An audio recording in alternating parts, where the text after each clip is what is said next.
I got my hair. Steelers Nation Australia headband. We'll get you some like high socks. We'll get you some like these shorts. Hey, you're standing up. Easy. Yeah. It's like balls of fury. So when JJ52 says, will Ray Gun make the 53? No, she's cut. If you're not going to take Ray Gun, I know a place in Western Pennsylvania where she'll fit right in. Right at the cookie table at a wedding. She could be my second string long Call her snap. Dr. Boogie or the Dr. Get Down and tell her that she has a PhD in Get Down. Like, play the music, you know. You know what? If she'd had some bling, and looked like LL Cool J and Mama Gonna Knock You Out, she might have won.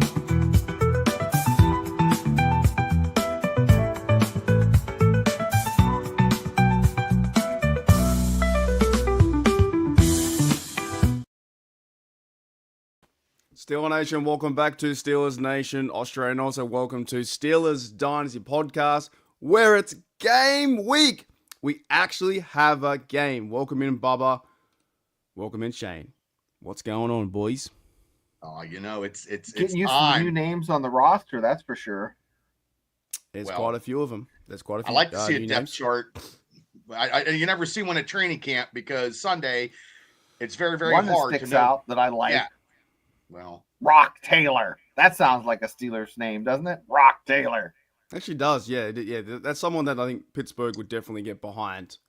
Guys like that. I think he's undrafted as well. So the depth chart did come out today. We might look over it shortly, some positions, or I might ask some key questions, that kind of stuff.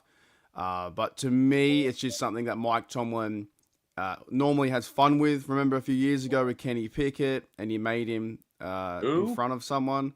who? Kenny Pickett, I think. Was he in front of someone and then he pushed him I back or something like that? I'm gonna be honest with you. I had a couple concussions. I don't remember that name at all anymore. No, He's gone. Gone. He's one of the Browns' 6 quarterbacks. The Browns also, if you fellas don't know, the Browns signed Tyrod Taylor as well. Yeah. Wow. So the Browns now have 6 quarterbacks? 7. They have enough for a basketball team and 2 reservists. Yeah, they got a lot of quarterbacks. And Shadur Sanders is starting Bubba's favorite, which we'll never forget. In Steelers Dynasty podcast history, we'll never forget how, caught up Bubba was with the Sanders to Steelers. Remember those days, Bubba? I remember praying to the Steeler draft gods, no way, no hey, don't do it. And thank God they didn't. I wonder how you'd feel if you go buy a Sanders jersey if because you're now on the Rodgers train, if you would go buy a Sanders jersey. Yeah. No. No. His dad would have been purely evil and just a cancer to the Steelers organization. Yeah, I've heard there's rumors now they could be trading him because they've got the other guy in. I don't know, or the other guys have been injured as well, stuff like that. There are things happening. Shane, how are you, mate? What's happening in your part of town? Are you back? You're back from holiday? Back from holiday. Came back Saturday night. And Mitchell started football practice. Drop him off at 7 in the morning, pick him up at 5:30, and that's just the way it is for the next couple weeks. What is that school or football? Like he's doing his own Latrobe. Yeah, they have lockers that have like a bench that folds out, and they put. So he's going on football practice for what, 8 hours? Mm-hmm. Well, they have like a breakfast. They eat breakfast together. They have classroom. They practice. They come back. They shower. They eat. They go through film, and then they have another practice, and then they leave. Okay. So it's just like Steelers training camp almost. Yeah, right. So it's like a full day thing. The only difference is if the quarterback throws a bad ball, the offensive coordinator, which we know, Steve Monteleone, makes him run and get it, which is funny. He's like, go get that ball. And he goes, you have to go get it. They should have made Rodgers do that when he threw the ball to Patrick Queen. Right? Big Rodgers, go fetch it. Rightio. So, Bubba, you were there the other day too. You went back to camp. I was. Well, let's look at this all in a format here. Okay. The second time I went, the weather was fine. It was nice. No rain. I pulled in, I started taking video, and some security ladies like, there be no videos taken. I'm like, I am so sorry, lady. Because I was like, yeah, I was down there where they were, all the VIPs were going in, and I was just cutting some video for the Steeler Dynasty podcast. And I know it's on there where I got yelled at, so I had to stop. So I went back to my vehicle and I parked. I was going to park where the big parking lot area is. There's a big parking lot, Mark, like a big open field. Closed. It was packed. So I had to go to the side field. So I had to walk in, and I walked the whole way across. I did a live. You're not supposed to do any of that. You're not supposed to take your phone and go live. Well, I did it anyway. So I walked where I was at, and they were doing some drills. The quarterbacks and receivers were doing drills with the corners. Okay. And I want to say this because I know I was listening to your show, whatever show you did a 40-minute show, and you were talking about stuff. Okay. Aaron Rodgers must throw the ball so goddamn hard, like they couldn't catch it. That practice on Sunday, it was hitting their hands, it was hitting them in the chest area, and they weren't catching it. And that's the only thing that I saw, and I liked what Aaron was doing. And some other quarterbacks were throwing the ball, and the receivers just weren't catching. Now, Metcalf, like I said, is a specimen like no other. So it was more number 15, which would probably be Miller and Skronik. That they were bouncing some balls off of. But other than that, like that's all I saw that was upsetting me because the defense was shutting them down. And I like that. But I didn't like the receivers not being, because when the ball is in your hands or in your chest, you have to catch it, even in practice, because I know you gotta, because it's reps, and you're working with a new quarterback. So were they like looking away from the ball and not catching it right into the? In a positive, the secondary was shutting them down in a positive way. Yeah, 100%. So I mean, wait a second. What? That's the Jets last year didn't have any long, deep threat with DK Metcalf, but they didn't connect. Metcalf caught a ball. Metcalf caught a nice ball. I'm getting worried. Jets had Wilson. Well, they had Wilson for a while. Then we picked him up. I'm not worried, Shane, because of whatever. I will give Aaron Rodgers a prop because he did not get on the golf cart to go up around. He walked up and signed autographs and took the time to actually bask in him walking back up. And another one, I got video of that because I welcomed the Steelers. And he turned around and gave me, he looked at me. I didn't like I had a yingasm, you know what I mean? When he turned around. Yeah, it was like, and they're like, security's like, hey, you can't stand there, because I was standing illegally, of course, it's not what I was doing. But Will Howard also, guys, took the time to sign autographs Sunday, and there was a massive crowd around him, and I got that on video too. And I just thanked him for signing, for the kids. You know what I mean? Like must have been 50. He was signing everybody's stuff, which was great, and he took his time. And Troy Fautanu was also signing autographs after practice. So that's a positive that I saw. How long were you there, Bubba? Turned out to be a fan favorite here, Mark. Everybody is just fawning over this guy. But he hurt his hand today in camp. I think he's in a really good spot. I spoke about before. There's no pressure from the Yinzers or the team, really. He just got to play football, learn behind Rodgers and learn behind Rudolph, and he could have a chance next year to be QB number 1 after a season. I think it's the best spot for him, and he wants to win. And he's a Ohio State. He's a champion from last year. I think it's the best bet.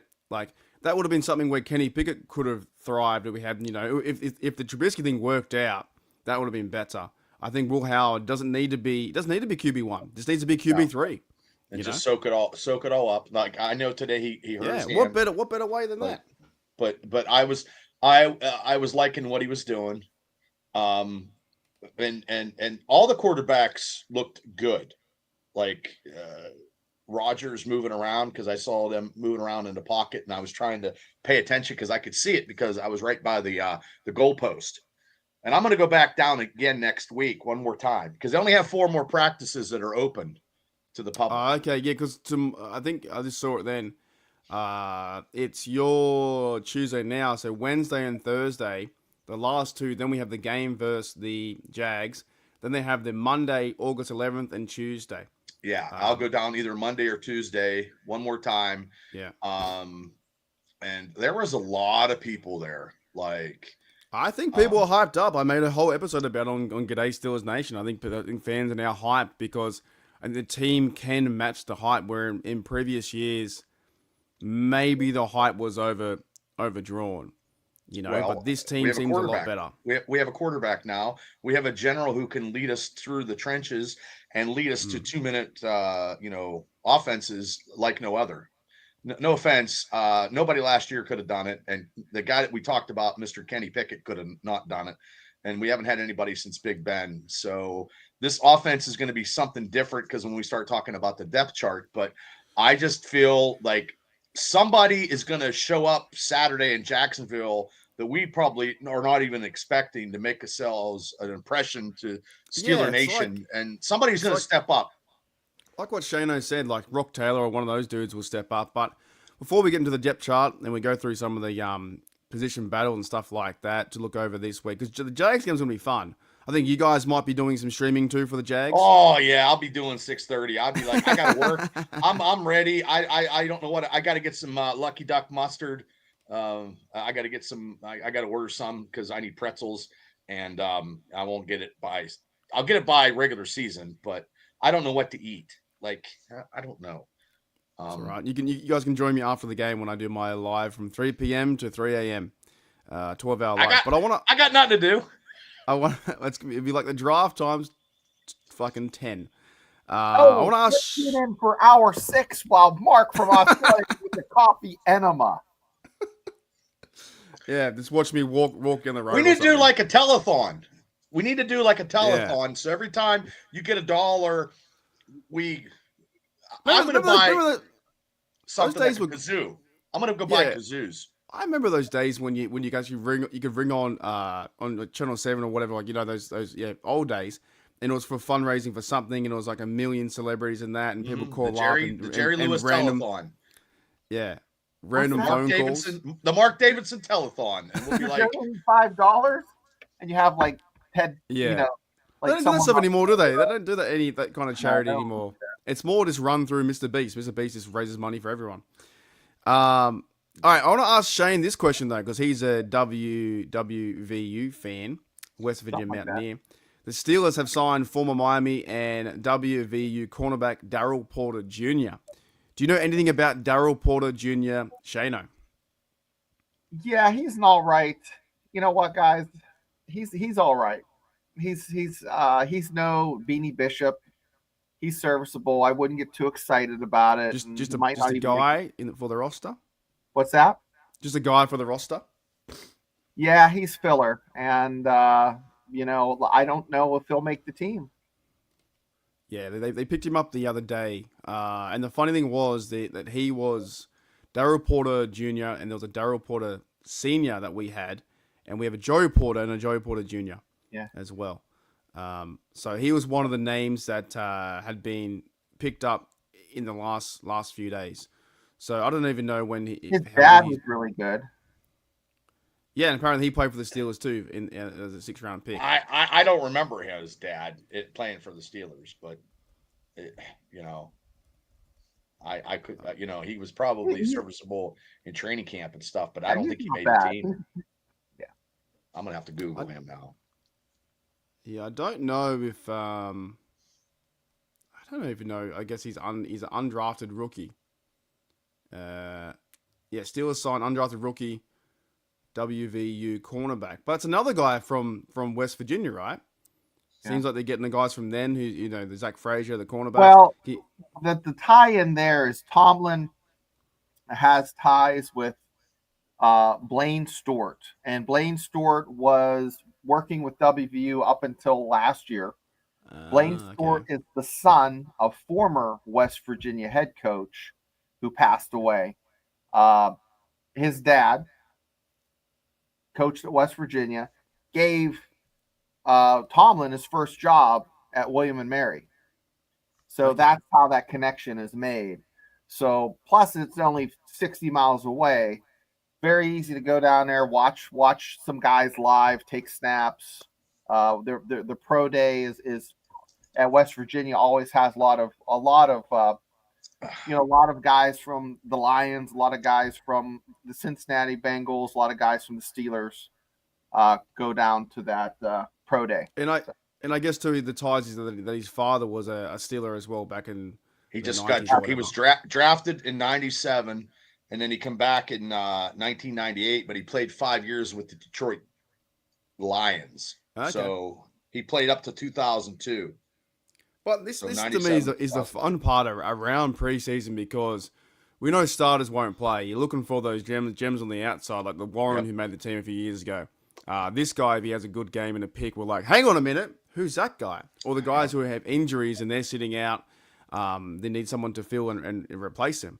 Steelers have a lot of players from Iowa as well, like Y.A. Black and those dudes. Then also Sebastian Castro made a good pick the other day too. So those are the people that I'm looking out for while watching the game for 24 hours, 12 hours, have a good time. But I'm watching the game that I want the team to win because if we win means we're playing good football. But overall, I just want to see like standouts, Is there any players, Bubba, you're looking out for before we get into the depth chart? Like any players that you're really keen on? I saw Jack Sawyer with his shirt off, and I tell you what, he was a beast going up the steps. So I'm looking forward. Yeah, I'm not that I'm that kind of guy, but I'm just saying. I'm just saying. Doesn't matter if you are or not. But I'm just saying that he wrestler. What wrestler would he be? Oh, wrestler. Yeah. He looks like. Oh man, he looks like Stone Cold. I mean, Stone Cold with hair. I mean, he looks Stone Cold with hair. I like that. Stone Cold hair. He had a little bit more hair, like a crew cut. But I mean, he looks physical. He's a physical specimen. Like, definitely want to see the rookie defensive lineman, Black and Harmon. I just want to see. And it's not about winning or whatever Saturday. It's about seeing players that are going to make the team because I don't care about exhibition. I mean, it's football. I want to see. You're not going to see any big time starters. But if they're winning, that means they're making good plays. But if it's close, like 23-20. Yeah, but you want to see good plays, right? Yeah, the Jacksonville kicking. Jacksonville Jaguars suck. So exhibition, regular they haven't season, been the same for a while since terrible. the terrible towel incident. Yeah, they fell off real bad last year. Watt, Cam, Rogers. You're not gonna. You want to see that? Johnson running the ball. I want to see all the rookies when they're hitting other people besides their teammates. Yeah, big time. What about you, Shana? Who's like a player you're looking out for? Any ties back to WVU? When you see these guys like Brock Taylor make an over-the-shoulder, which over-the-shoulder catches are tough, but one-handed catch like that in the end zone where you don't have much room to make that play, those are the type of plays I want to see. Yeah, I want to see that. It's like catching a loaf of bread at Walmart or in a deli. Right. I just want to see guys like that make plays.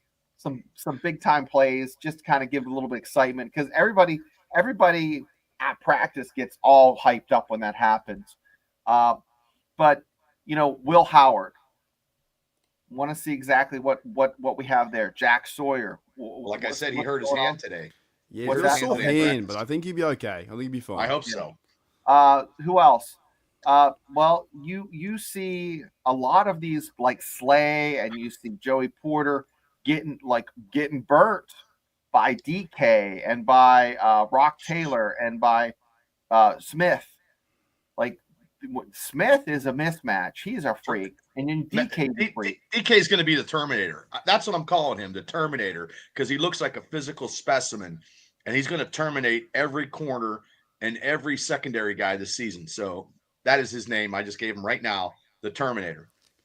Yeah, and I think he's a big. I don't know if we'll see him play, but he's a big addition to this team. And I think we're just waiting for. Yes, Steelers versus Jets is going to be a crazy game because we see so many new players to the team. I'm not even sure if Ramsey or Slay will play versus the Jags, but we're just getting keen for that. I'm pretty the same. I'm keen to see Sawyer. I'm keen to see those players like Holcomb come back for him to play. And also, speaking of Holcomb, he looked good at taking the second team reps. Look healthy. He looked good. Fit. He looked like he was covering the tight end when they were doing their drill, you know what I mean, 11 on 11. Because that defense Sunday was actually stuffing the hole. They were making the tackle. They weren't getting any big plays offensively running the ball against the Steelers defense. First team, second team, and even a third team, which I saw. And I was like, wow, okay.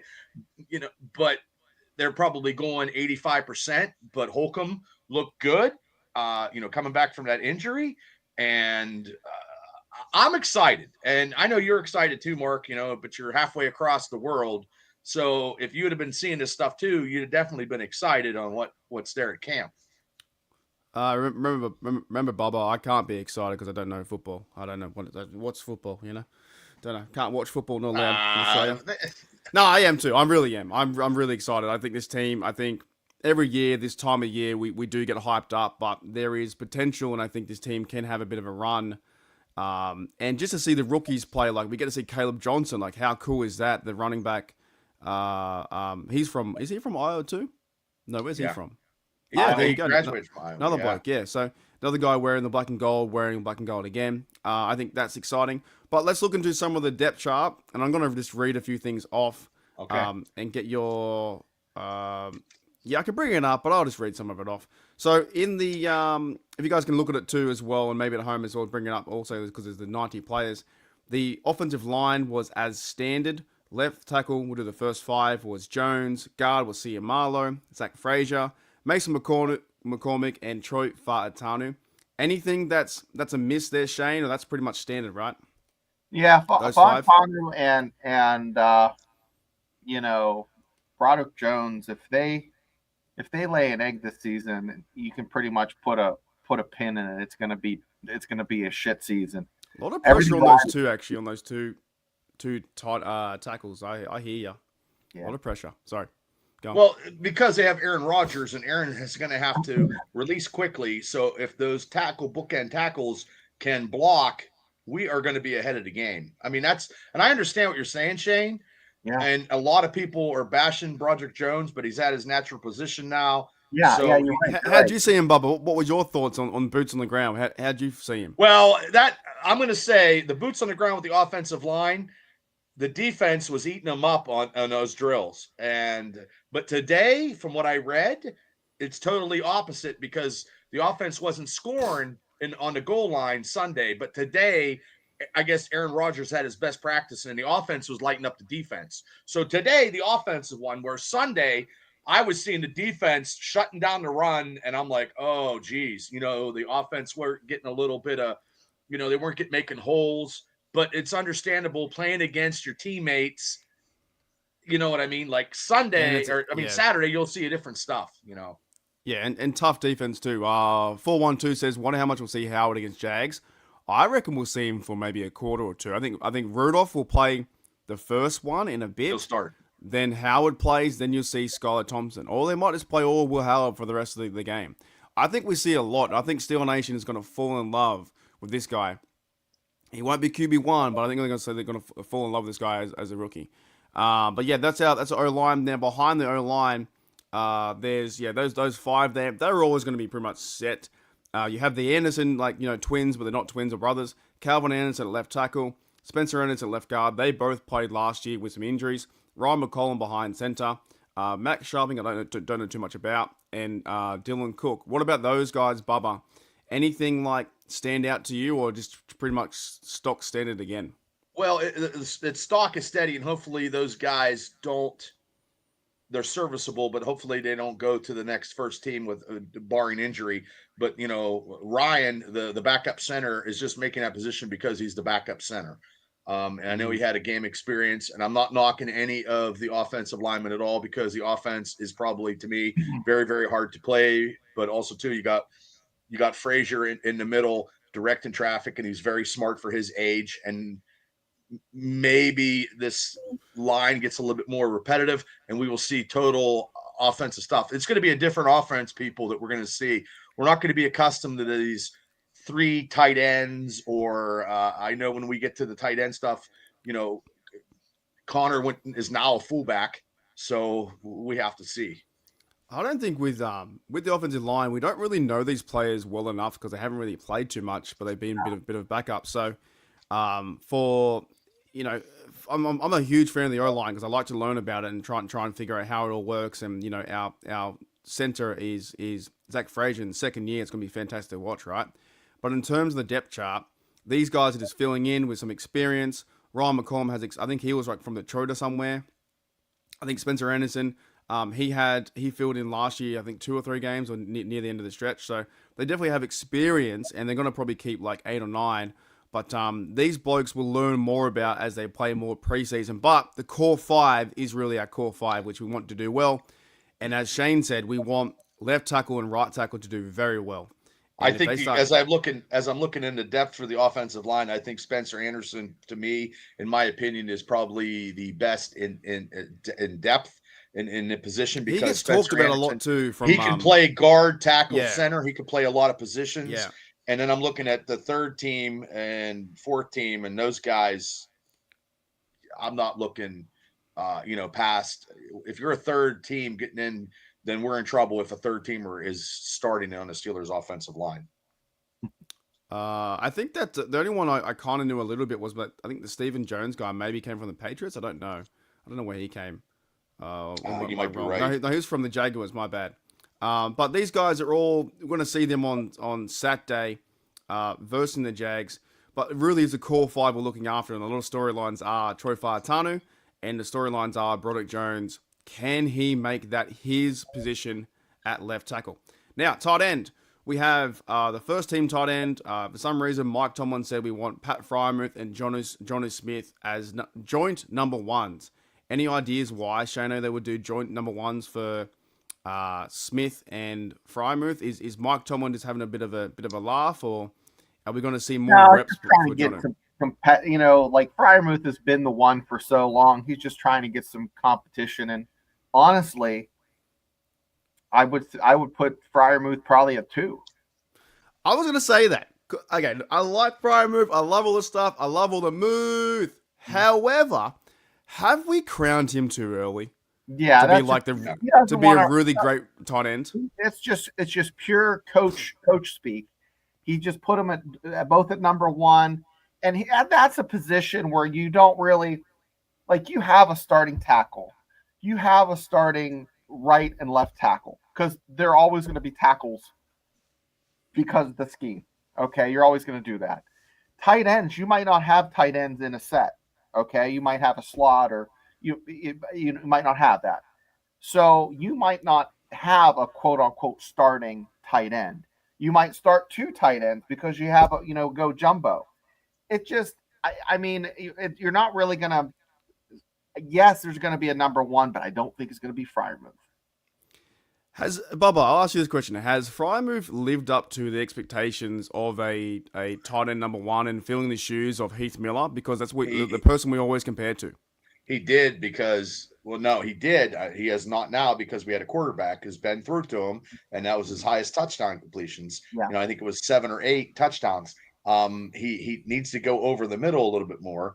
But also, too, this tight end is the strongest core department in the Steelers right now. I think they're gonna both be out there on the field, and they're gonna be doing stuff. And Darnell Washington is going to be out there blocking, so they might have packages where they have all 3. And maybe with Connor as a fullback, you could have all 4. So there could be packages having all 4. I don't know. Not saying it would happen, but they have packages probably for that. I hate to play this, but I was watching the other day. I was watching some of the games, some of the losses to really fuel me up and fire me up. I watched the Ravens loss and I watched the Bengals loss. And I think it might have been the Bengals loss when they're coming back down the field. And Fryermuth dropped the pass right near the end. And I think sometimes, Fryermuth is a good tight end. I think he does fit this team, and I like him. But I don't see him as like one of those guys like a Kelsey or a George Kittle or anything like that, right? There was a pass last year over the middle to get in field goal range or to get to TD range, and Fryermuth had it in his hands and completely dropped it. And I think sometimes in these scenarios, and I don't mean to be the bad Steelers fan, but it's true. I don't think he's that go-to guy all the time to finish a drive or to get the TD. Now we'll find it out with Aaron Rodgers, but Frymouth, I think he does okay to good, but nothing great. Like, would you guys agree, or would you push back and say no? I don't think I think he's good, but he's not great. He's not a blocking tight end, and a lot of stuff over the middle. He's just not getting the old Heath Miller yardage. You know what I mean? You could count on Heath. I mean, Heath could block, and he could do everything. He could do everything. Yeah. But this, Smith comes in. He's a bigger play tight end, and you'll have a 1A and 1B. And with definitely. Smith, he's not a great blocker. So when he's in there, there's going to be, he's going to be going in the middle on a dig, or maybe just, he's going to be opening up the middle. Maybe the blockers, Darnell Washington, Shane. Yeah, that's Darnell Washington is the blocking guy. Sean says here we haven't had QBs take advantage of Muth's talent. And also Jamie says good with potential to be more. I'm kind of in agreement. I just think we need to see a little bit more from him. Well, we had a little bit more. Pickett and Russell Wilson, not quarterbacks that use the tight ends, because Wilson never used the middle of the field, and he should have. Aaron Rodgers will use the middle of the field. But Freiermuth is on the back end of his career, and you have these other tight ends that have come on. Wait. What do you mean back end? What do you mean back end of his career? How old is he? Why do you think they brought in? They brought in you got Rock Taylor, you got Jonnu Smith. He's 26. Year 5. 5 years in the league. They did that, Shane, because of the tight ends that Arthur Smith uses. He needs a lot of tight ends. He needs a lot of meat into that soup that he's making. Yeah, I know. And more tight ends. He's not at the end of his career. I mean, no, but I mean, he's not like, it's not like he's just starting out and he's going to like develop and turn. He is what he is. He's not going to become a great blocker in the next year or two. He's not going to. To be fair, though, fellas, last year he had 7 TDs and he had 600 yards. Yeah, that's good. He's good. He's good. He's not like Mark said. He's not Kelsey. He's not like, he's not like those blokes at the tight end position on the National Tight End Day, but he's like our tight end, which is good to maybe could be great, But I hope I'm wrong, I do like the bloke. It's what it is, So, anyways, also in the tight end section, we have Connor Haywood and Darnell Washington. What are your thoughts about those blokes being Darnell Washington is number 3 and Connor Haywood is number 4 tight end? So, will we see any 3 tight end sets, or are they going to be used in the red zone, Shano? Connor Hayward, is he going to make the team? I think so now. Yeah. If they use a fullback, he's going to be a fullback. He's a fullback. I think he's serviceable for his role and for teams and stuff like that, hitting on teams. And I think having his brother there does help, to be honest, a little bit. And he's a blocking back. He is your blocking back. When he's back there, that he's in there to put a shoulder into somebody and hit someone. He can definitely do that. He can hit someone. But maybe he won't be your pass-catching tight end. Maybe that's why he's on the 4th guy. But he's not your traditional fullback either. Like Sean said, Connor's the H-back. I think I still like the way he plays in a serviceable role for the team. But there's got to be some question, some thought if around. His brother wasn't a Steeler, saying. Would he be on the Steelers right now? Yeah. So how many balls will he get really in 2025? How much play? It will be more like blocking in teams. 3 balls. But he can tackle. Yeah, he's a special teams guy.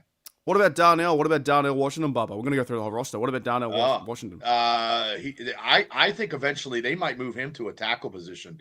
Not this year, but maybe to a tackle position, because he is so massive that they could get him to be a tackle eventually, because that maybe his set skill is just blowing people up. Not so much the catching ability, but the blocking ability. He could blow people up, and he's then 6'8". He's massive. He's a big dude. Yeah, who's going to move him? Yeah, and who's going to be able? Any guy. So he's 5'9" to 6 foot. Let's just say most cornerbacks. That's the range, right? Just average 5'9" to 6 foot. 30-inch to 40-inch vertical jump. With that, you're not going to be able to get up there and throw a jump ball. Jump ball, Washington's getting it. Darnell's getting that ball 99% of the time. He's huge. He's bigger than YA. He's patting the corners on the top of the helmet. Yeah, I think just even he roll talked it. about it as well in an interview. He said that like maybe down the line, but he's focused on tight end now. But maybe down the line, it could be a chance to move to left tackle or right tackle. I wouldn't be surprised if that happens either. I wouldn't Players either. can definitely do that if he's not going to be used as a passing. And it might not even, to be honest, it might not even be with us. Could We be might with have the someone best. else. We might Could have be the with another best team. tight ends department in the NFL. I believe our tight ends are the best probably right now in the NFL. And if anybody, Well, he's also I just right as think well. that's Sean says he's the tackle eligible because he'll be on the right hand side, left hand side, another big bloke next to him. That big line of people, it's going to be 6'13", give him the ball. Yeah, he's huge. I'm excited to see him get more touches, more carries, not carries, but more touches like that too. We'll go quickly past the quarterbacks because we know Rodgers what he is like. He's number one. Mason Rudolph is QB number 2, and that was always the game plan from the Steelers this offseason. What about Will Howard and Skylar Thompson? Is there any real quarterback competition there, Shano, you think? No, Skylar Thompson. I remember him at Kansas State. He's a decent quarterback, but I don't think he's gonna. Will Howard is from Western Pennsylvania. He played at Ohio State. I don't know, guys. I just think Will Howard has been really showing up and playing some. I don't want to say playing good ball, but he's been executing well during camp. And does that translate into the game? I hope it does. I hope we get to see a lot of him. 2 series. Cross your fingers. 2 series. What do you think, boys? I think they're going to play Mason Rudolph for there's about 11, 12 series in the game, something like that, maybe 16 depending. But I think they'll play him for a quarter and a half. I think that Will Howard will probably play maybe second quarter, the third, and then they finish with Skylar. Yeah. I'd have to go back and watch the other preseason game to see what Mike Tomlin did. But at the same time, who's got time for that? You could go back and see what they played. Certain players. Jay Quest says, did Howard get injured today? Yes, he hurt his hand to some capacity. I think on the exchange from center. Yeah, the QB. But I got Howard in my depth chart here. I'm looking on ESPN. Howard is 3rd, Skylar's 4. Yeah. I'm on the official Steelers one. It should be the same. That was always going to happen. We knew that. There's no QB controversy. I missed one. The running backs. Joel Warren is RB1. Kenny G is RB2. Caleb Johnson is RB3. Thoughts, fellas, on that? The other blokes are just blokes on the roster at the moment. What about those 3 key points for Caleb Johnson being number 3? That's what I expected. I mean, he is a rookie. I got him. ESPN got him too. Yeah. I got to go on the Steelers one. Mike Tomlin official. I gotta go. I gotta get change it out. ESPN's feeding you lies, Bubba. I don't like ESPN. It was just the first thing they got for depth chart.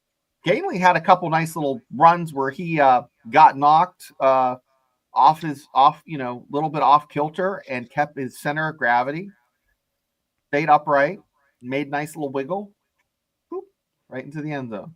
Yeah, I think you said it right too. I think that the fact that he's a rookie, he's going to be number 3. Warren was always projected to be number 1 running back. And as game time comes around, they're going to use, I think, more and more of this running back by committee approach with all 3 of them on game day, right? Absolutely. What about you, Bubba? Any surprises there at running back with the 1, 2, 3? I am back on the Steelers depth chart website. Yeah, here we go. I think I mean they're not going to put the rookie in that way. So I mean Kenneth Gainwell, okay, but probably midway through the season, I believe Johnson will be your starter. You reckon he takes over? Yeah, I think he does take over. But they'll still do the committee because Jaylen Warren coming out, with the speed on the outside and catching some balls. Now, if Caleb Johnson can start catching balls out of the backfield, the defenses will be in trouble because he was just running the ball, and his pass blocking has to step up, and that's probably why those two, Gainwell probably got ahead of him due to his pass blocking and the experience. But our running back, I'm still look, Najee's gone, but that durability, I want to see how Warren is durable because he does get hurt. That's another question. but I'm okay with what they're doing by committee, and I just can't wait for them to run the ball and run against people that it's not their teammates. That it matters, yeah. Do you fellas think they're gonna I don't know if Warren has ever been called his name in Heinz Field when they're running out of the tunnel, Jalen Warren, is he gonna get called like they do the starters? Like, I guess he's gonna be the guy, right? Because that's a pretty big jump as well for him to be the starter. No Najee Harris. Some people didn't like Najee Harris, but he thumped people. He took hits. He did a good enough job to be number one. I think that Warren, I think he's going to be number one, but also running back by committee. Also, too, shout out to Randy, says, hello to our dedicated fans and a favorite podcast, which is you fellas and also Steeler Nation Australia, but Steelers Dies a podcast, which you guys are on 438 subs. Yeah, well, I think we lost one. I'm trying to get 500. Happens all the time. I asked my niece. I begged my niece today, and she gave me a heart, but she didn't subscribe yet. So I'm gonna hit my family and friends. Family and friends. Christmas is coming. Happens all the time. There's so many dead accounts on YouTube that you get random ones, and they'll just fade away. Here's a big topic of the day, and it's the receiver room.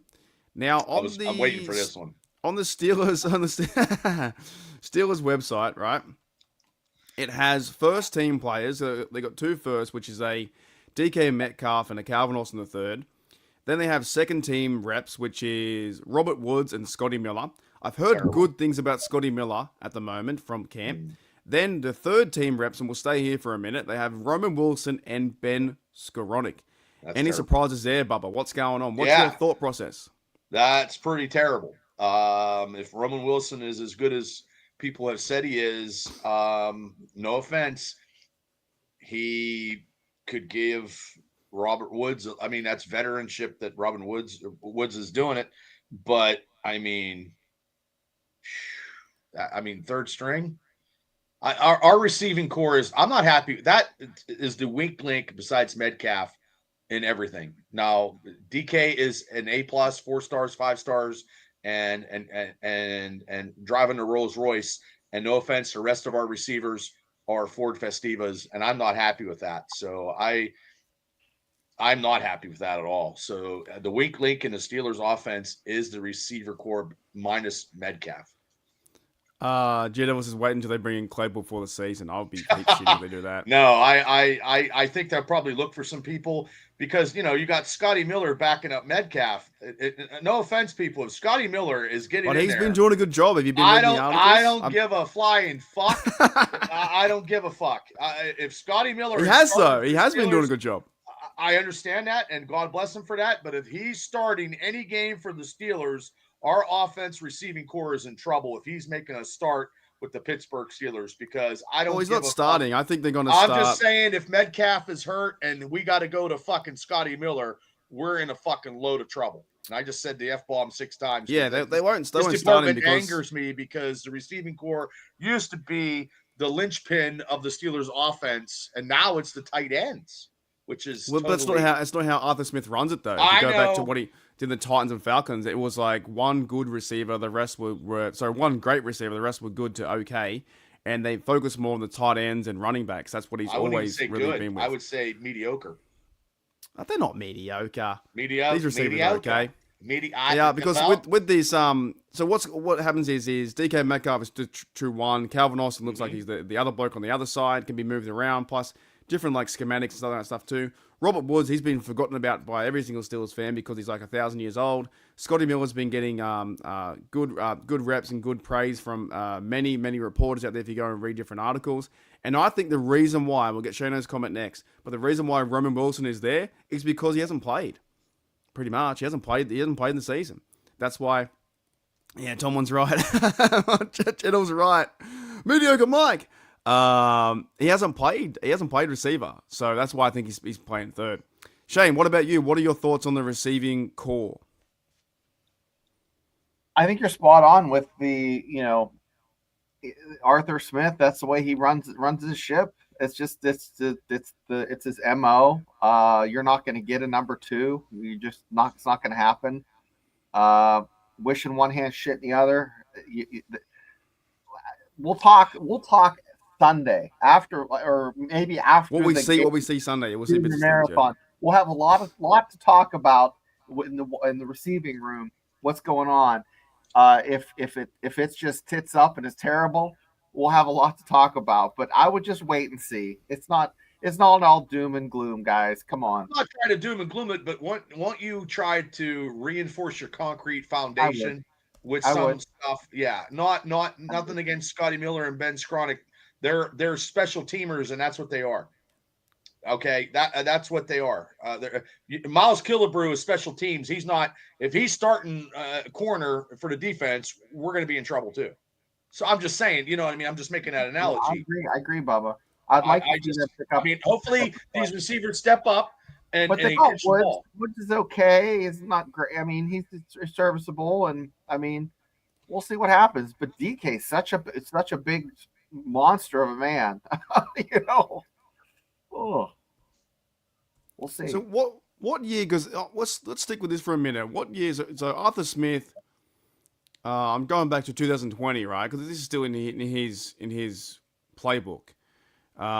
2020, he had Derrick Henry, and he had who else did he have? He had the highest scoring offense apparently. No, ranked fourth offense in the league and second total in yards.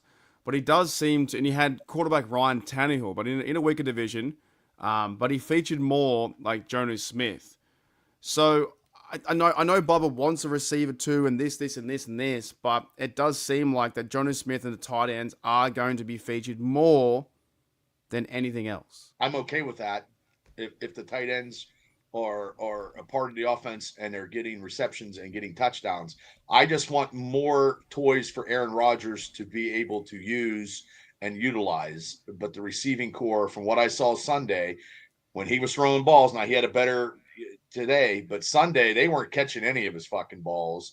And that was Scotty Miller, that was Ben Skronik. Those were these receivers that are hitting them in the hands and they're bouncing off. Like it wasn't good. That's not good. No. And that's what I saw.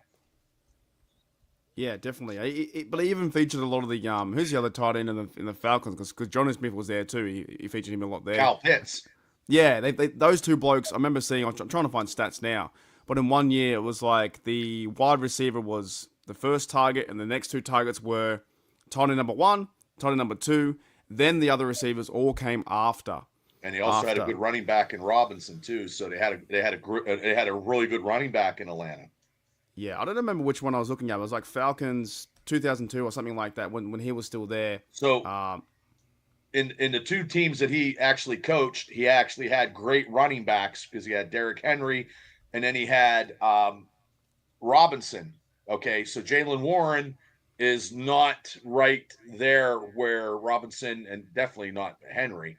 So that is a little bit not – it's par to the course because those other running backs were so better, and they are better because they're Pro Bowlers. Jaylen Warren's not a Pro Bowler as of yet, and he could be. You know, that was a plus. So that would add too. When you have Derrick Henry in the backfield, you're not going to pass the ball too much. You're going to run the ball down people's throats. I understand that. Yeah, I think he was using the other bloke there, Drake London too. But I think it's going to be a different offense to what we think it's going to be with the traditional maybe 1, 2, 3 receivers. You know, but it's always going to cause controversy or discussion. Sorry, Shane, you want to say something? Or did I? No, Rock Taylor. I mean, he's one that we haven't really talked a whole hell of a lot about. He's making some waves. He's catching some balls. I mean, I think he's going to make the squad. I want to see him Saturday. You know, we'll see what happens. I was going to say any of those blokes like that, the receivers who are on the outside looking in do make the team and take Bubba's favorite player, Scotty Miller. He's like a juju. Comes out of nowhere. Hey, they compared Rock Taylor to AB. I seen videos. They compared him to AB Brown. He's good. He's really good. I'm okay with that. I'm seriously okay. And honestly, too, you want to have speed. Nothing against Skronik and Scotty Miller, but they're not speed demons. I think Rock Taylor, is one of those unsigned guys. He's from Memphis. Memphis always has. How tall is he, Shane? How tall is he? 5'9", 5'10", maybe. I don't know. I'll have to look it up. I've got 1.8 meters, but I don't know what in your language. What the hell does that mean? That's 5'9". What the hell does that mean? That's 5'10", something like that. No, I think he's 6 foot because he's 185. That's what I am. Yeah, but he could be a bloke too that might make the roster, right? Might push Well, like he's a gonna Robert make Woods the out team. or something like Absolutely. that. Just needs a Yeah. good showing. His practices have been fantastic in camp. He just has to have a couple good preseason games, and he's on the Definitely. squad. And there you go. Jamie says Scotty Miller is faster than you, Bub. He's challenging to do a race. Well, no shit. Everybody that's playing football is faster than me. If you just saw me mow grass yesterday, I tell you what, the grass was like, oh, by the time you get to me cut, Bubba, it'll be grown back in. I tell you what, Jamie, watch me eat, and I'll show you fast. Hey, you know what? I'm keen for that position now, the receiver, because there is no much depth behind that. Can guys step up, take the role? It's not usually like that, though. That's all I'm saying, because I'm used to the Steelers receivers like Tavius Bryant. You had all those blokes there. Juju, these young guys, money, old money, good money, fast money. Now we got no money. I don't know. Yeah, we'll see. We'll see. I'm not too worried because I like the way that Smith will do his offense with the tight ends. Yeah. All right, I know it's been a long show, but let's just go quickly through some of the defense, if I can. The first team defense will be Haywood, Keanu Benton, Derek Harmon, 3 guys up front. And the second team defense is Loudermilk, Daniel Equole, and Logan Lee. Any thoughts on and I guess YA Black too? The Steelers generally take like 7 players, 8 players, sometimes I think 8 or 9 players for defensive line.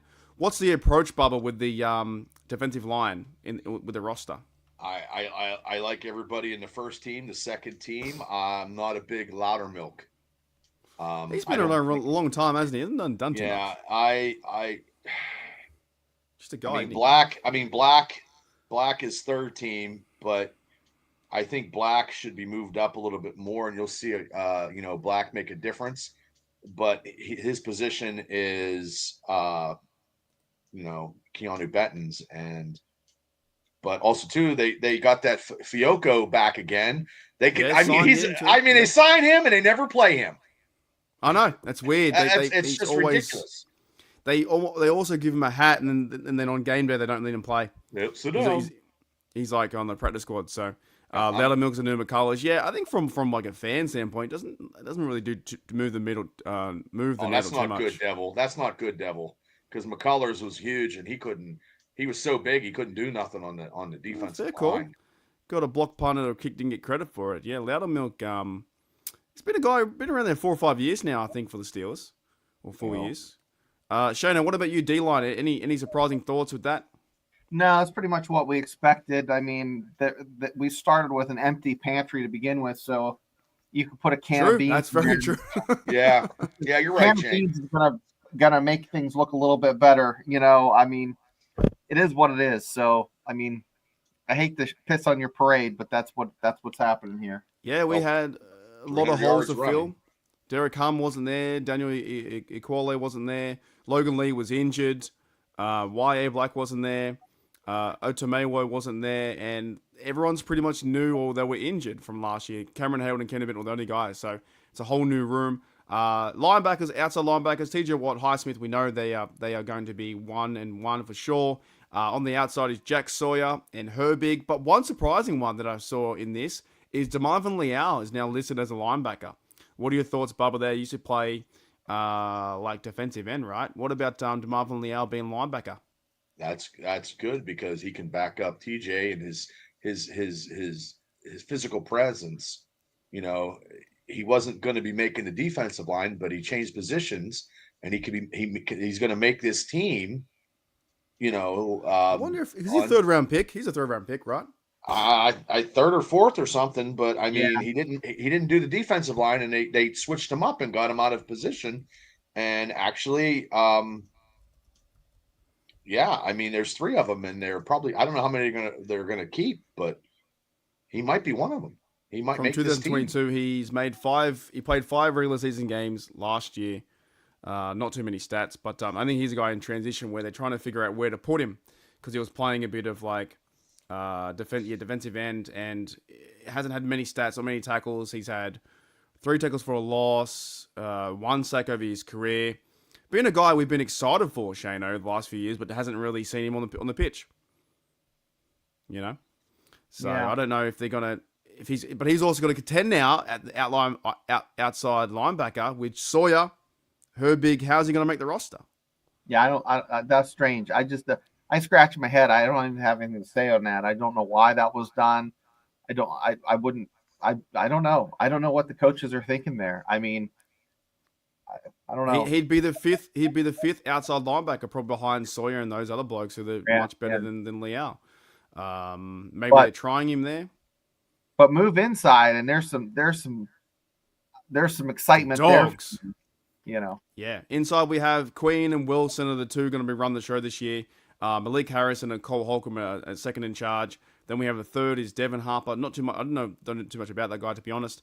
And Mark Robinson, and he played a bit of fullback last time he plays teams. And then Carson Bruner. So what about that position? Is Malik Harrison and Cole Holcomb going to take the job from Mark Robinson, Bubba? Maybe Holcomb might get a lot more playing time this year. If Peyton, we got to see him as a starter. We didn't see him as a starter last year. But also too, this Bruner kid can come up and make special teams and maybe himself move up. Mm-hmm. But also too, he's got to beat Mark Robinson out. So that will probably be something in these exhibition games. How does the Bruner kid make this team?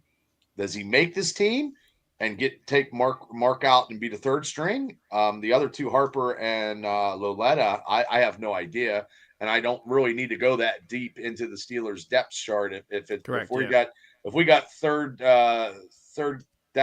position inside linebackers playing, once again we're fucked. So, it's like that year when they got the people Miles Jack off the couch and they're both there. Yeah. That was insane. Like they tried. They're football players. They can play harder than me, but we're in trouble that time. Mark Robinson's been. I'm surprised he's third. He's really been just smacking people in the mouth during camp, and Yeah, I know. But he always does that. He always plays half decent or has a good camp, and then it comes to the exhibition, he gets taken down the depth chart again. It's maybe he plays good on teams. He has a few fumbles here and there. He has some good hits on teams, that kind of stuff, but it gets kind of lost in the sauce, I think, sometimes in defense. But I'm looking forward to the preseason game with Malik Harrison because, for one, I don't know who the fuck that guy is, and I want to see him hit. I believe. I think he's a Raven. Yeah, former Raven. So, but it looks like those five are going to be trying to find 4 spots, which is exciting. So, I think we have a really good linebacking core, to be honest, for all the linebackers there. Going quickly through this, we have the cornerbacks. Darius Slays is named number 1 on one side, and on the other is Joey Porter. And Jalen Ramsey is the nickelback or the slot dude. Behind them, we have Corey Trice Jr. I think he's been injured. And Brendan Echols is the right cornerback. I've heard good things about him too. Going down the list is James Pierre. He could be a cut candidate. And Cameron McCutcheon I haven't heard too much about. What are your thoughts about these, Shano? This secondary in terms of Trice and Brendan Echols and, Beanie Bishop making the team? Oh, I have no idea what's going to happen there with those additions in last month. It just totally changed everything I thought they had. I mean, the schemes that they had, they can actually, they can go deep and they can be very complex with their adjustments. But what I'm excited to is I've been shitting all over Joey Porter for the past couple of years, and I have to give him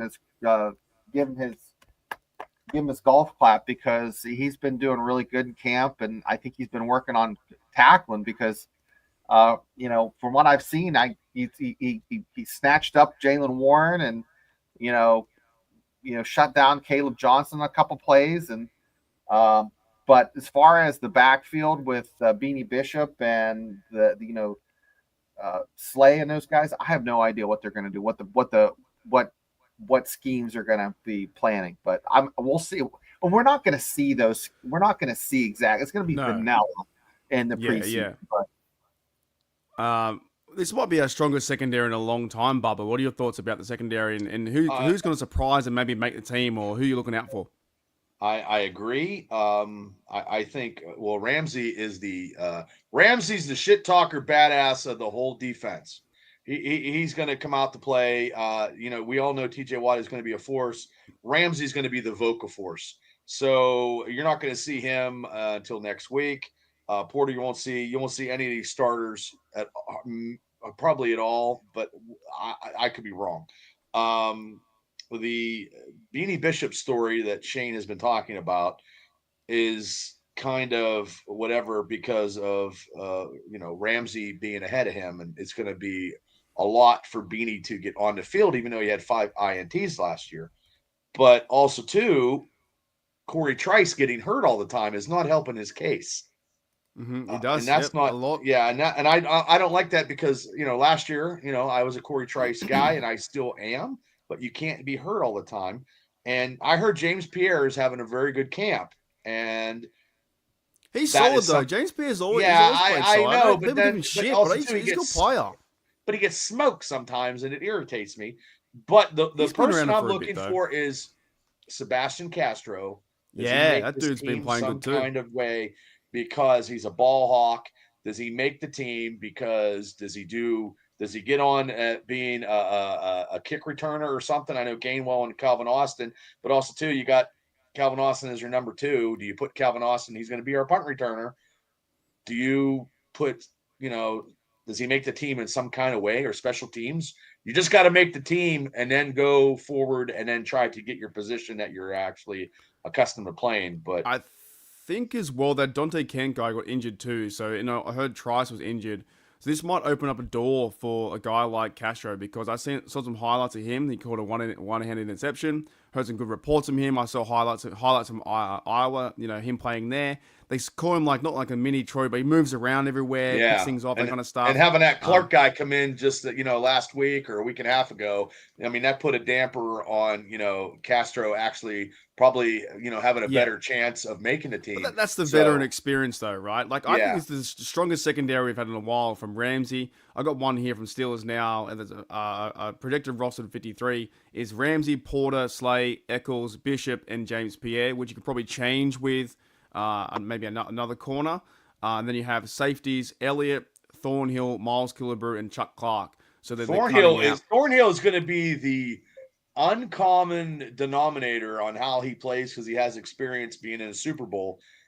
How does he play being a starter for the Steelers? I mean, I've seen his TikTok. I follow him on TikTok. He's very upbeat. How does he play? Angry too about not having their respect as well. That I feel his pain, because I get no respect from 7-3. So I understand his pain. So we shall see how he plays too. So this secondary is the best that we've had in a long time. It's the best in a very long time. Let's put it out there. Troy Polamalu, Ryan Clark, and those guys. Taylor. It's the best in a long time. Like the fact that they've got, like someone says here, Ramsey and Slade getting under people's skin, and they're veteran players. And they've both won. We've got 3 quarterbacks who have won a Super Bowl, really? Thornhill, Slay, and Ramsey with the Rams. Experience. The Rams, right? That's good experience right there. Yeah. So and now it's like Joey Porter Joey Porter's got to go and be Joey Porter. You know what I'm saying? Like go out there and just hit hard, tackle, cover, one-on-one. Like I want to see all this kind of stuff. But the big thing now is for me, and this is secondary. And I love the way that Deshaun Elliott's going to make it his team too.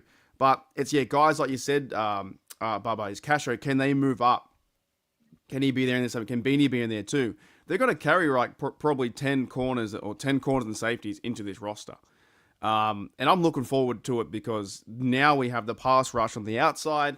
That's a defense mentality. Lockdown, defense, secondary. Anything more to add, Shano, for the secondary in players you're looking out for?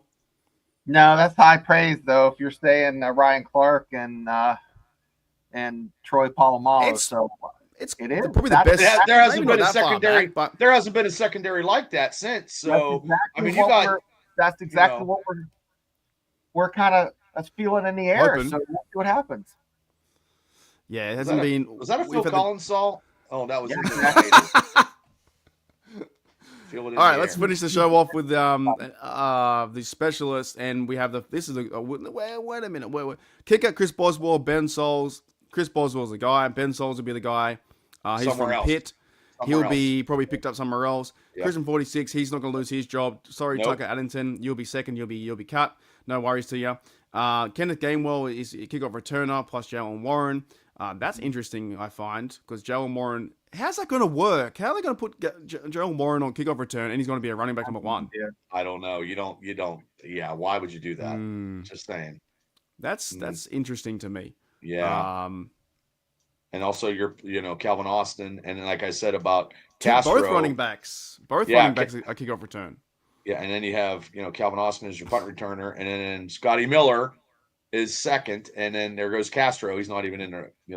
That's not even going to be possible. Seems to be a lot of workload for players who are playing on the offense.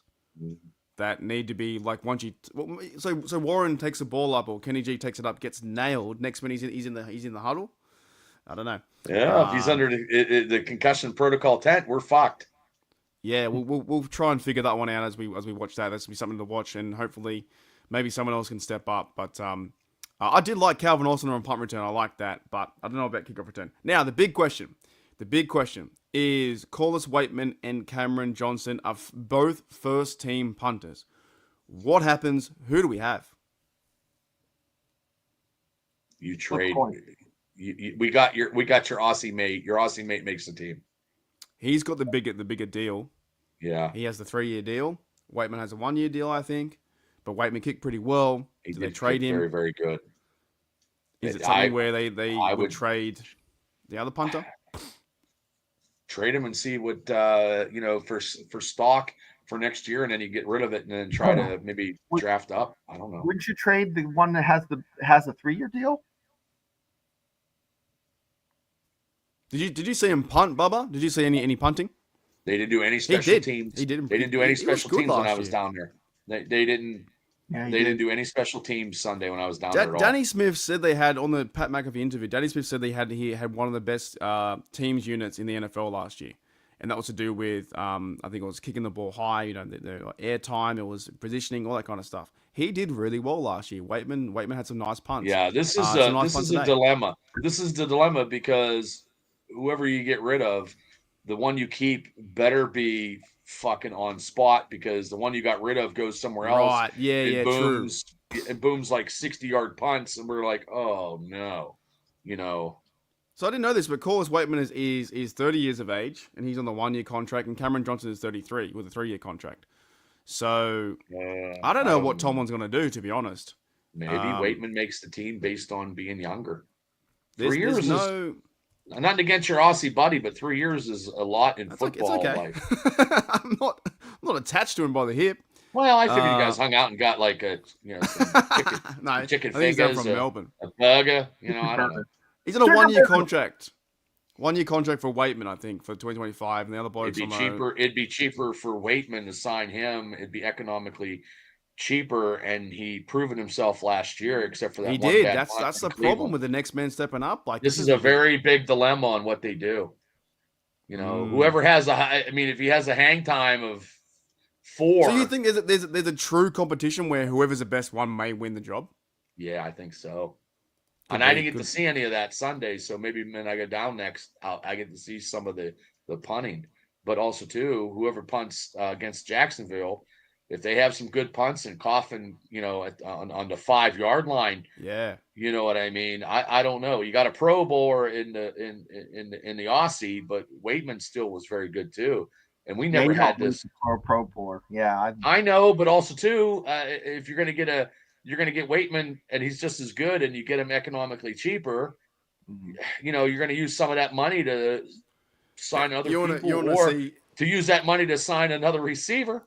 Hey, listen to this, right? Listen to this. Okay. Since 2020, Waitman has signed a contract with the Steelers. He was waived by the Steelers on September 5, signed by their practice squad on September 7, signed a future contract for the Steelers in 14 and 21, waived by Pittsburgh on May 21, signed a contract with Las Vegas July 26, 2021, waived by Vegas, then signed by New England. Then he was signed to the active roster in 2021, Christmas Day. Then claimed off by waivers by Denver. Then he was waived by Denver in 2023. Signed a 1-year contract with New England. Waived by New England in 2023. Then he was signed to the squad by New England in 23. Signed a futures contract with Chicago. Waived by Chicago. Signed a contract with the Steelers.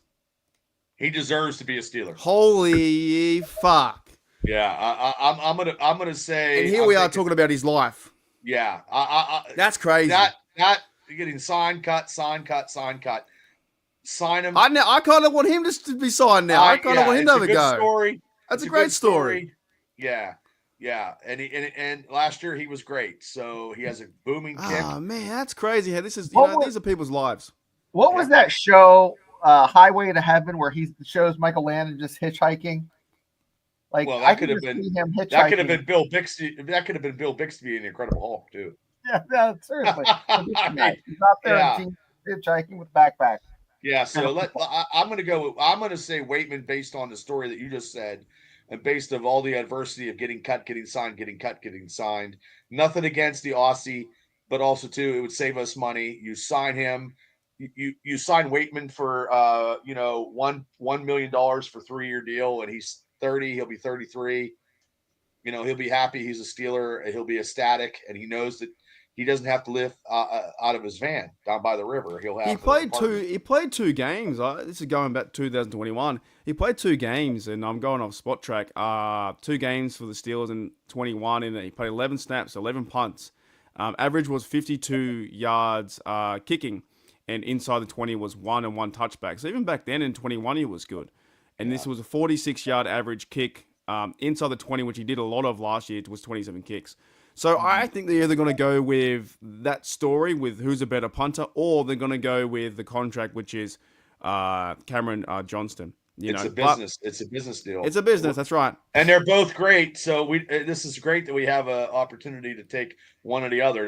They're both starters. And who do you take? That's the really that too. Mike Tomlin should just blindfold his eyes and take a dart and throw a dart, and whatever he hits it on, that's who they sign. Yeah, Afton says it's a Debo S story. That's the nature of the NFL right now. Is you sign, get cut, you get Steelers. Yeah, so he was here in 21, and then as I said, went through all the teams. But Chicago, there was Denver, and played for Denver, Patriots. I'm looking forward to that, to be honest, because he's coming back from injury, and also to Cameron Johnston's side, right? Coming back from injury, that leg bent backwards, like that looked fucking awful. That was we all saw it. Shane almost threw up on his hat. We all saw that. That was bad, right? Anyways, fellas, that's kind of the show today. We had a massive... what's good when football's back? We can actually talk fucking football and not rumor shit. Yeah. I wish it was football all the time. No talking actual football. Nope. Anything else you guys want to add, Bubba or Shane? I'm ready. We got a big week tomorrow at 9:00 as always. We're very, very close. I got to download some videos that I took because I'm not allowed to take videos at training camp, which I didn't know. But they said that on the speaker. They're like, now there's no photography using cell phones and videos and all this. And I'm like, they never did that before. So. Oh, Karth got the high five. I made Steely McBean do the Hulk Hogan pose, and Steely didn't know how to do it. He's like, what? He's like, what do you mean, guy? I'm like, hey, Steely, do the Hulk Hogan pose. So, anything else, Shana, you want to add before you guys get out of here? No, guys, be prepared to watch a shitload of Steelers Dynasty and Steelers Nation this weekend. Right? You guys might do 12 hours too.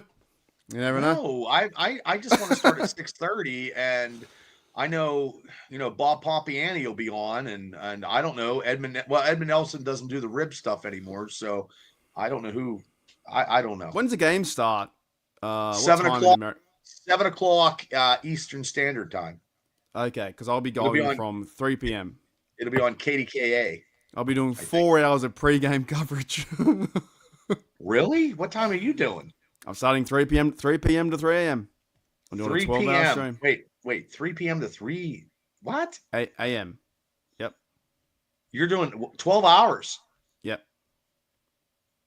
It's like this, but times 12. Like it's like this number here. Well, I guess okay. I'm gonna get a kazoo, and we'll just do whatever. I guess we'll just talk about. We'll just have some yarns. But you guys are more than welcome to come on the show. I'll be there.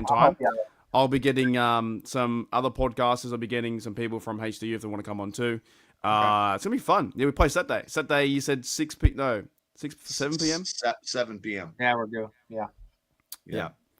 I haven't started checking from time. That's the whole point. You don't have to be the whole 12 hours. If you do, you're crazy. But I would love to do 24, and I don't know how I could do it, but you just got to set time, and then to go to, you got lunch, you do breakfast. I looked into it, really. It's just I know you discussed it. You discussed it. The safety of it all and your mental health is fucked after. My mental health is fucked up anyway. So I would do it for the cause. I would do you didn't even piss during the draft. I know, because I'm like, that was 7 hours of sitting there just chilling. 7 hours of brutalness, but that got me going.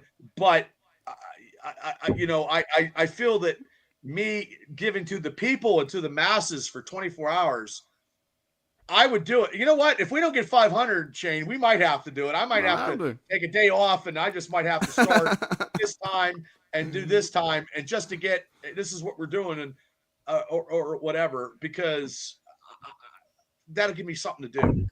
I think you giving to the masses was just shitting on Sanders a bit 24/7 was great.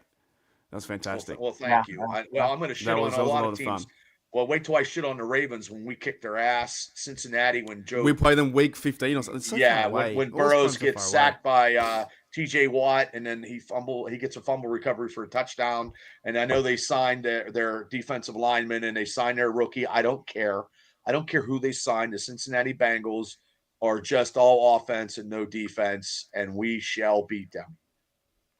And definitely. All right, Bubba, Shano, thank you everyone in the chat as well. It was a great podcast as always. Had about 20-something people in here. And check out Steelers Dynasty podcast tomorrow at 9 p.m. Jedivil says bring on Josh. Yeah, I'm ready. Burrows. I'm ready for that. I'm ready too, bro. Home Alone looking dude. He's home alone. All right. See you, Bubba. See you, Shane. I'll see you guys later. See you guys. Yeah. I'll see you guys later. Hey, Rod. See you later. Got the light. Left the light on. See you later. Bye.